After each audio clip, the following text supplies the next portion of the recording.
গল্পের নাম মিনি আর মুনিরের ঝগড়া। একটা ছোট্ট সুন্দর বিড়াল পরিবার ছিল।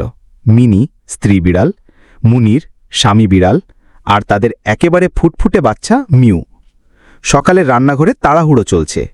মিনি কোলে মিউকে নিয়ে দাঁড়িয়ে হাঁড়িতে মাছের ঝোল নাড়ছে। বাচ্চাটা একবার কাঁদছে, একবার হাসছে, আর মিনি এক হাতে চামচ চালাচ্ছে। অন্যদিকে মুনির শুয়ে শুয়ে সোফায় ফোনে ভিডিও দেখছে। মিনির মাথা গরম। মিনি চিৎকার করে বলল, এই মুনির, সারা দিন ফোন ঘাঁটছ?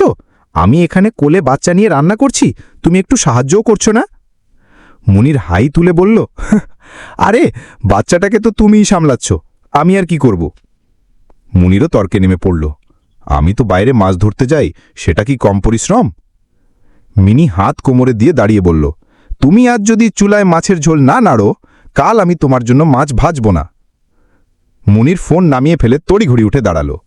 আচ্ছা আচ্ছা, দাও চামচটা, ঝোল আমি নাড়ি। মিনি মুচকি হেসে বাচ্চাকে দোলাতে লাগল, আর মিউ বাচ্চা খিলখিল করে হেসে উঠল, যেন সেই মায়ের পক্ষ নিয়ে মুনিরকে বকা দিচ্ছে। সেই দিন থেকে মুনির শিখে গেল, ফোন নয়, পরিবার আগে।